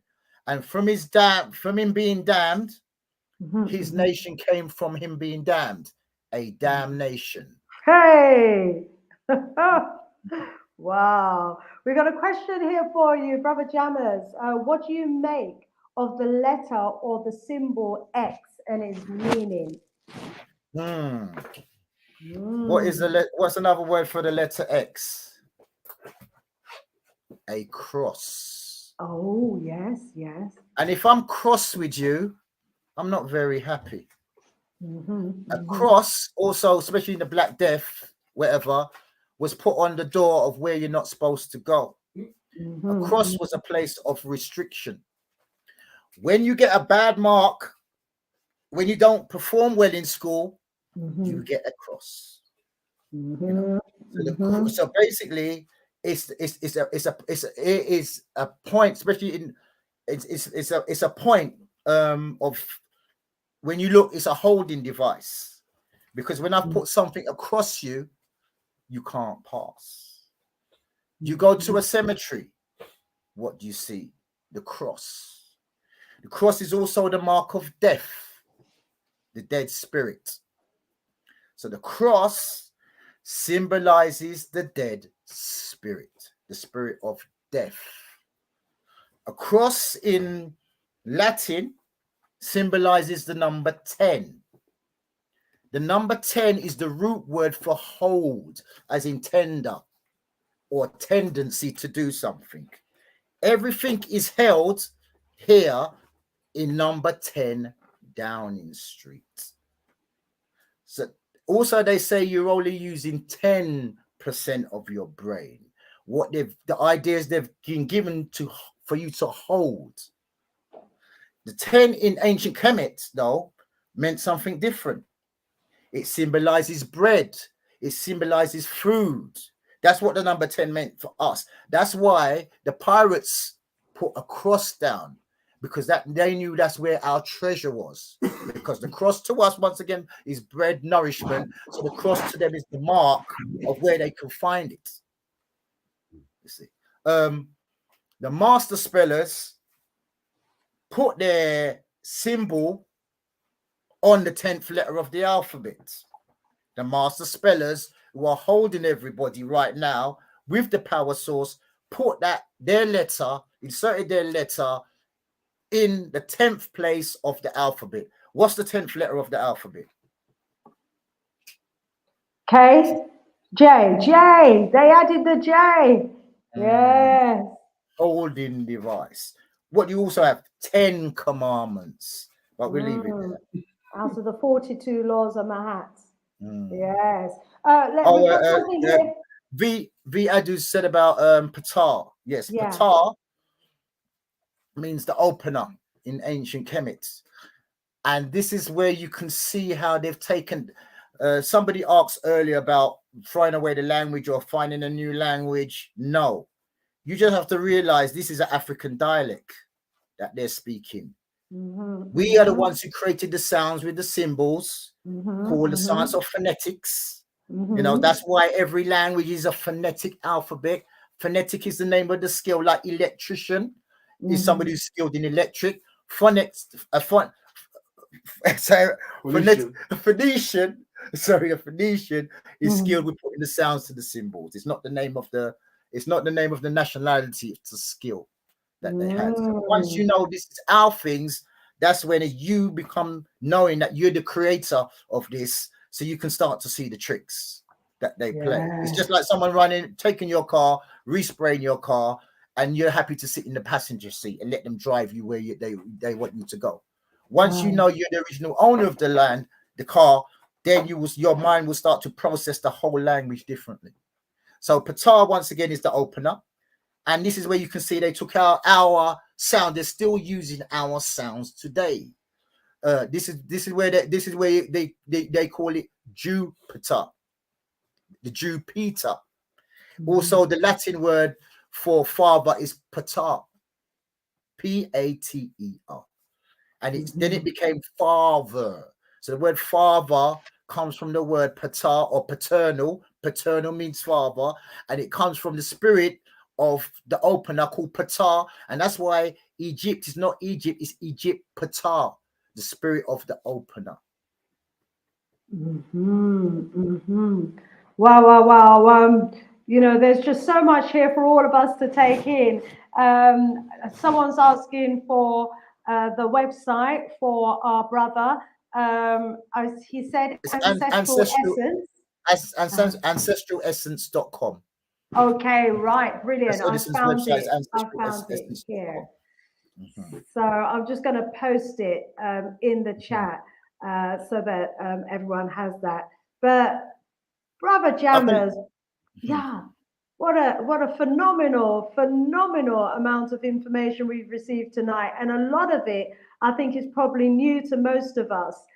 We've heard from you before, and you've always dropped bombs on us. I don't think we've heard Brother Edison in the way that we heard him tonight. So I'm just dropping his website in the chat so people can get directly in contact with him should they wish to do so.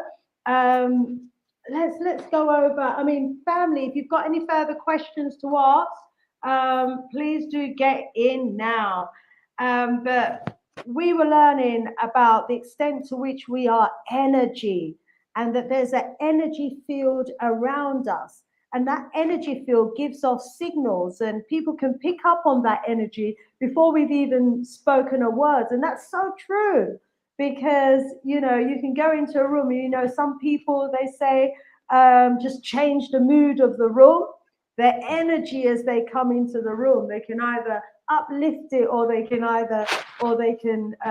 tone it down to a way that is really uncomfortable.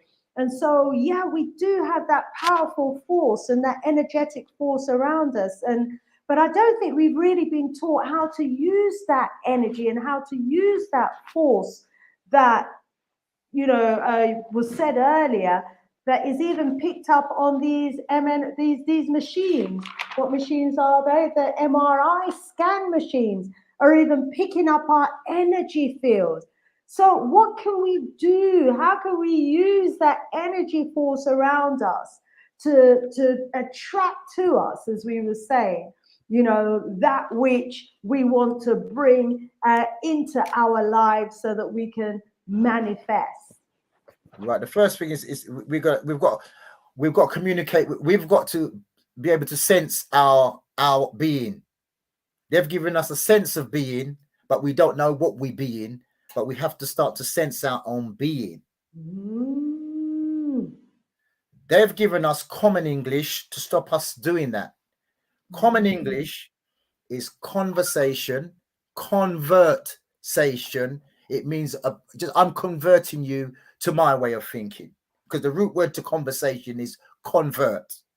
So I'm converting you to my way of thinking, because the root word verse means to turn. You know, so basically when you have a fight, this person versus that person, they're turning against each other. That's why the whole of our wisdom has been written to us in verses designed to turn us away from our original self. So you have to understand the science of words that they've given to us is been designed to turn us. Everything they say is designed to turn us. Say turn. So we're lost in trying to convert somebody else to our way of thinking, which is conversation. You know, and that's why we've got a battle of words amongst each other. We're using terms to terminate ourselves when we really all want the same things. We want a family, we want security, we want to have a flourishing self, but we're lost in different words that mean the same thing. So we're lost babbling. We're babbling on and on. We become the Babylonians because all we're doing is babbling on and on, trying to convert each other in conversation. The next thing we're doing is talking. Talking means to hawk. To hawk means idle gossip, you know, criticism. So we're lost in conversation, talking, and debating. They learn trivium. No, sorry, they learn the liberal arts. In their like Eton, which has produced 19 prime ministers. They've taken our knowledge and they know what it is to be a leader. You know, so they do the liberal arts, and liberal means free. You know, when you're liberal, so they've actually taken our science and put it into a skill. So they do the liberal arts. One of the liberal arts is trivium, which deals with words and logic and how to speak, and the other one is quadrivium, which deals with numbers and mathematics. So one of the principles of being free is deliberation. So we're lost in conversation, debate, but we don't do deliberation. So one of the key aspects of deliberation is wisdom, because we know the words, but we don't know what it is. We just know wisdom, but we don't know how to do wisdom. We just know how to say wisdom. So one of the components, and wisdom is activating your power within, your intelligence. So one of the ways is what the young stars already do before we kick it out of their system, is to ask why. The amount of, when you keep asking why, you start to get wise. Inside the word wise, then you start to see things. Look at the word wise, you see the word Y, W-I, as in Wi-Fi, and then you see the word S-E-C. So when you ask the why, you start to see, and this is based on calculation, and then you become wise. So you become wise, and you see, and funny enough, you look at the word eyes, you'll see the word yes in it. So when you start to see with your brain, your mouth, you see the eyes are, you get to the yes of your journey. When you ask the question, your eyes are the yes device. Look at the word E-Y-E-S. Take away the E, which is the energy of the yes. So you get into that, and you're asking to become as a king, as in the word. So this is why you're asking to become as the king. Because when you become as the king, what you cry you own, because you become wise to what you see. When you become wise, what you see, now you're seeing with your head, your dome. Another word for head is dome. This is where the word wisdom comes from, when you start to see with your head. Wise dome. So this is when you ask the question. So the components of being wise. now is one is to see all the parts. So that's the first component of wise, is when you see all the first component of being wise is to know right from wrong. And that's where you make the mistake. The mistakes is your teaching ground to know, oh, I should have done this, or I should, but they stop us to even get to that first step of knowing right from, because you got to make the mistakes. Oh no, I won't do that. Then you can calculate better. So the first thing is to do, make as many mistakes as you can, because that's going to teach you right from wrong. That also lets you know all the parts. So the first one is right from wrong of wisdom. The second part is to know all the parts. You know every aspect of it. The third one, I don't know why they don't teach this in schools, is memory. The ability to memorize all of this. So what they should do in our schooling is teach memory for the first 5 years. And then the students will be able to pass everything put in front of them, because their brain would be able to retain. But you're funny enough, they don't teach you, they teach you repetition, not memory. Because when you know, you don't need to keep repeating it. You know where you live. You know where your foot is. You don't have to keep repeating. So the third one is memory. And then with this aspect now, the next one is experience. And what's experience is when you ask the questions, you get the information of someone who's done it before, or you make the mistakes, and it's the doing of it. So basically, it's the doing it. And so these are the 4 components of wisdom. So once again, knowing right from wrong, knowing all the parts, being able to memorize it, and actually doing. See, so that's one aspect. And what wisdom is now is actually activating your intelligence, because your intelligence is where you're going to your own self for references. You're asking your own self the questions. You're asking your own self the equations, and your own higher knowledge, which can move your heart, can manipulate, is doing high divine mathematics anyway. You might be able to start to communicate, sense your being. And when you start to be able to sense your being will start to be able to communicate back with you. And you'll become the creator, the creation, and the experiencer of the creation. This is the 3-in-1, not what they're telling you in that book of spells. The 3-in-1 is you are the creator, you are the creation, and you are the experiencer of the creation. You are the 3-in-1. Yeah. Because an apple can only have another apple. A pear can only have another pear. So if you're calling to the Father, who are you? We are the 3 in the aspects of the divine intelligence that you're calling on. You must have it in you. So that means you are a creator as well. So 1, we are the creator. 2, we're experiencing the creation. And so once we're the creation, we're the creator. Yeah. We're the maker of the creation and the experience of the creation. Somebody's asked me where did Brother Gabbers get his education? It's not I'm not using this ain't education. Education is 1 letter short of medication. You're not sick, but you go to a nursery. You go to a nursery to get a doctor in. But yeah, well, I'm just lucky that through my, I think as part of it is when you've gone through extreme trauma, and your brain is living day to day on a survival mode. You don't know if you're going to survive to the next day. You'll get a heightened sense of awareness. Because every move counts. And then when you have extreme pressure, your brain goes past the 10%, the holding device. So that's what happened. My brain went past the holding device, and then it's just like, to me, it's just a gift from the ancestors. It is. That I can actually see how the words have been put together. I've not studied in no school or no university. It's been coming from my own meditation, and plus information that comes to me. Because when you go to sleep and you've got a problem, that problem's always bugging you. But then the answer will just come. If someone told you all trees are blue, that person will go away, but your brain is saying, trees are blue, trees are blue. So your inner self is always trying to work out. Your inner calculator is always trying to work out till it can become as the king and get the answer. And answer, then you cry what you own. You start to hold the crown. Because inside the word crown, what you cry, you own. So you don't need a physical crown. You need to be able to have the mastery. You know, so yes, the Wow, wow, ancestors. wow. The only problem is that the ancestors must have played a trick on me, because when I was small, I was addicted to the comics. You know, and I always wanted to be a superhero, but I think I'm more like Oh, Hannibal. you are a superhero. The problem is I'm more like Hannibal now at the moment, so I'm trying to get out of that. So don't slap Oh, me.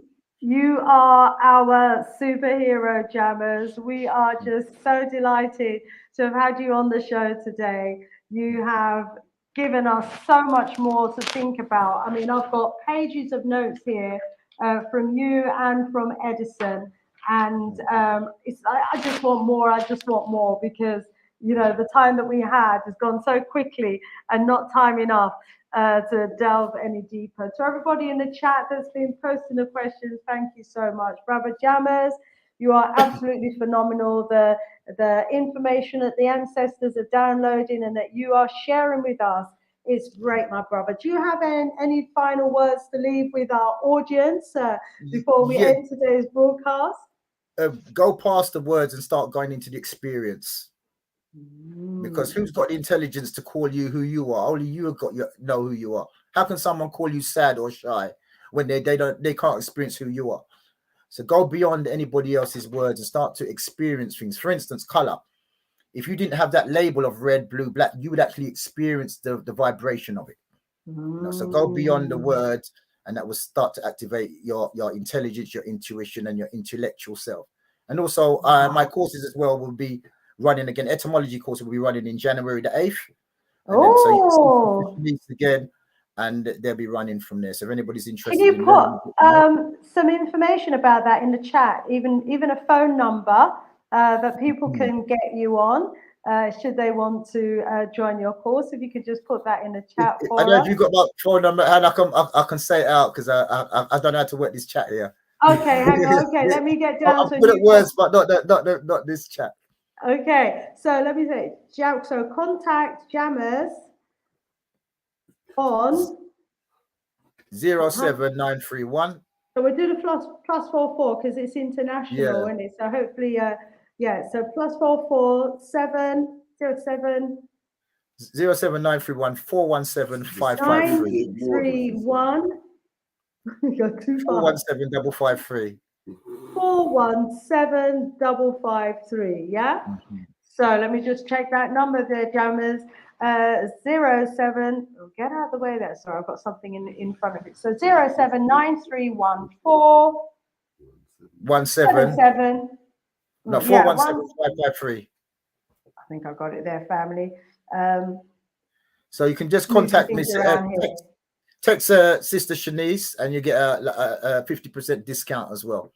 Oh, wow, 50% discount. That is 50% discount if you put Sister Shanice and put your name, and then well, I can give you more information. Discount, family. Put my name, get your discount. Or if you don't need the discount, just give it over to Brother Jammers for the great works that he does. So the number is 07931417553. If you want to do that etymology course with Brother Jammers, and I know sometimes Brother Edison joins you as well, you know, just get on that course. It's absolutely phenomenal. It's deeply insightful. I want to be able to get out of myself and go into the vibrations, go into my energy field now. I'm going to have to be learning how to do that. I think I'll get around to that after Sunday, because right now, for me, it's all about preparing for Sunday. So just to remind the family, in case you came in late, just to remind you that on Sunday, I am actually launching my book. One of my books is being launched this coming Sunday. If you don't have the ticket via Eventbrite, then do get the tickets, family. I'd love to have you in the house. Go to Eventbrite and just search for A Black King of Anglo-Saxon England. It's a book that you all absolutely must get for the young people in your family, in your home. And it's a great read for adults as well. A number of adults have actually already bought the book because it's available on Amazon. They've bought the book and they found it a fantastic read for themselves as an adult. And so if you want to inspire your young people, if you want to encourage young people, I try to do that throughout the book. I've posed questions to get the young people to start thinking. I've suggested ideas for assignments. I've given them ideas about maybe them considering to become an archaeologist, a researcher, because we need these geneticists, we need the researchers, we need the archaeologists, we need the anthropologists in our community. And so, I'm sowing the seed into the minds of the young people from a really young age, and just explaining to them as well the meaning of all of this. But very importantly, I'm taking them into an era in our history where we existed as a people, which has almost been airbrushed out of the pages of history. It's as if we as Africans didn't exist during the Anglo-Saxon times, as if we as Africans weren't the Anglo-Saxons, the Celts, and our history has been plagiarized. Our history has just been taken and captured and stolen, and others are running with our narrative. So we're claiming back our history, we're claiming back our stories, we're doing the research ourselves to find out the names of some of our greats and what they did during their lifetime. And this book's going to be an inspiration to many. So join me on Sunday, this coming Sunday, the 27th of November. It would be an honor to have you in the house from 2 p.m. London time through to 5 p.m. I've got special guests who are going to be joining me. So do go to Eventbrite, get your ticket for the book launch event. It's going to be a great event this coming Sunday, okay, family? Make sure you get your tickets. Brother Jammers, you got your ticket yet? Not yet. No, I'll make sure I'll be getting my ticket. What do you mean? Listen, get it this evening. The over 100 tickets that we had for Zoom have all already gone. But there is now going to be a special link for everybody else because more people, are still booking. So register, get the link so that you can join us on Sunday. Bring your family around the computer as well, because it's going to be about learning. We've got Dr. Winters, we've got Sister Baguette, we've got Sister Verna, we've got young Sasha, we've got Dr. Kafusa, so make sure you join me on that day, family. It would be wonderful to have, especially some of you, my regular contributors to these shows. It would be wonderful to have you in the house. Brother Jammers, you've been phenomenal as always. Do you have any final words that you would like to leave with our listeners? Yeah, first I'd like to thank Theo because in the background, Theo as well was helping. So thank you, Theo. Yeah. Also, this Mr. Vudumang, Dr. Abu, because he's the one who also helped me to perform at my level. The next thing I forgot to mention is that I've launched a superior oratory on all social media where I'm going to be breaking down words, and so it's superior oratory, which is ORATORY. On all media platforms where you can go there and you can see breakdowns of words. So that's going to be starting to be into fruition. But I just like to thank you as well for allowing me this space, and all the family who've been listening in. I'd like to thank you all. Hope you found something from it. Oh, lots, absolutely lots. Jammers, keep up. Keep opening up yourselves to the ancestral realm so that they can just pour that information into you, so that you in turn can actually share that information and the knowledge with us as you have done. And I hope a lot of people sign up to do your course. Reminder, family, his number is in the chat.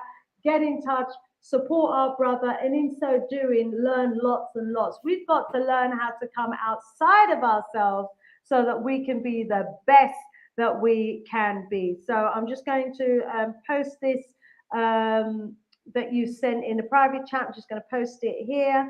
What does it say? Superior oratory. So if you want to become a superior oratory, do that course. Thank you, Brother Jammers.